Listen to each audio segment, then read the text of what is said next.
আসসালামু আলাইকুম। Recipes by shows মোমে আপনাদের সকলকে স্বাগতম। আশা করি আপনারা সকলে অনেক অনেক ভালো আছেন। আমিও অনেক ভালো আছি। আমি আজকে একটি মজাদার রেসিপি শেয়ার করব। রেসিপিটি হলো স্পেশাল চিংড়ি মাছ রান্নার রেসিপি। প্রথমে আমি একটি বাটিতে নিয়েছি কয়েকটা চিংড়ি মাছ, তার উপর দিয়ে দিব স্বাদ মতো লবণ, তারপরে হলুদ গুঁড়ো দিয়ে এগুলোকে ভালো করে মাখিয়ে নিতে হবে।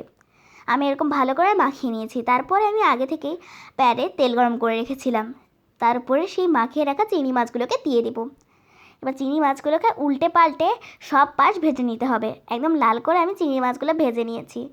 চিংড়ি মাছগুলো দেখতে অনেক সুন্দর লাগছে। তারপরে চিংড়ি মাছগুলোকে ভালো করে ভাজা হয়ে গেলে ওই তেলের উপরেই দিয়ে দিতে হবে জিরা বাটা, তারপরে দিয়ে দিতে হবে আদা ও রসুন বাটা একসাথে। আমি এই দুটোকে একসাথে বেটে নিয়েছিলাম। তারপরে দিয়ে দিব পেঁয়াজ বাটা। আপনারা আপনাদের পরিমাণ মতো মশলা এখানে ব্যবহার করবেন। এবার এগুলোকে ভালো করে কষিয়ে নিতে হবে। আমি এগুলোকে সুন্দর করে নেড়েচেড়ে কষিয়ে নিচ্ছি।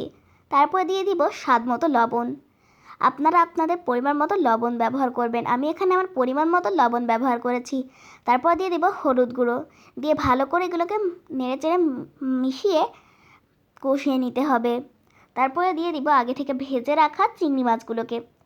সুন্দর করে চিংড়ি মাছগুলোকে দেওয়া হয়ে গেলে এই মশলার সাথে এগুলোকে মিশিয়ে সুন্দর করে নেড়ে চেড়ে রান্নাটা করে নিতে হবে। সুন্দর করে আমি এভাবে নেড়ে চেড়ে নিচ্ছি। সুন্দর করে মশলা মাখিয়ে এটিগুলোকে নেড়ে চেড়ে নিতে হবে। তারপর আমি এখানে দুই ধরনের বাদাম নিয়েছি, কাজু বাদাম ও চীনাবাদাম। কাজু বাদাম ও চীনাবাদামকে আমরা পেস্ট করে নিয়েছি। পেস্ট করে দেওয়া হয়ে গেলে রান্নাটার উপরে কাজু বাদাম ও চীনাবাদাম দিয়ে দিয়েছি। এবার এগুলোকে ভালো করে নেড়ে নিতে হবে। এরকম সুন্দর করে নেড়ে নেওয়া হয়ে গেলে আমি এখানে ব্যবহার করব নারিকেলের দুধ। নারিকেলের দুধ দেওয়ার কারণে রান্নার টেস্ট দ্বিগুণ হয়ে যায়। এই জন্য এই রান্নাটাকে স্পেশাল রান্না বলা হয়েছে। সুন্দর করে এগুলোকে নেড়ে চেড়ে মিশিয়ে নিতে হবে। তারপরে দিয়ে দিব পানি। নারিকেলের দুধ যে বাটিতে দিয়েছিলাম সে বাটিতে আমি পানি দিয়ে দিচ্ছি।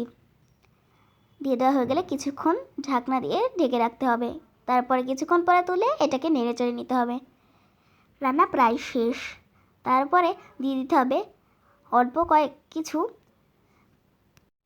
পেঁয়াজ বেরেস্তা। পেঁয়াজ বেরেস্তা দিলে রান্নাটা দেখতেও সুন্দর লাগে, খেতেও মজা হয়। তারপর দিয়ে দিব ভাজা মশলা। আমি ছিটিয়ে দিয়ে দিচ্ছি ভাজা মশলা। আমার রান্নাটা শেষ। এই স্পেশাল রান্নাটা আপনাদের সকলের কাছে কেমন লেগেছে অবশ্যই কমেন্টে জানাবেন। লাইক কমেন্ট শেয়ার করতে ভুলবেন না। আশা করি আপনাদের কাছে এই স্পেশাল চিংড়ি মাছ রান্নার রেসিপিটা অনেক ভালো লেগেছে। রান্নাটা অনেক মজার হয়েছিল, খেতেও অনেক টেস্ট।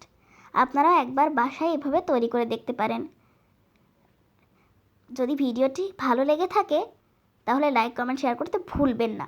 আমি আবারও বলছি, লাইক কমেন্ট শেয়ার করতে ভুলবেন না।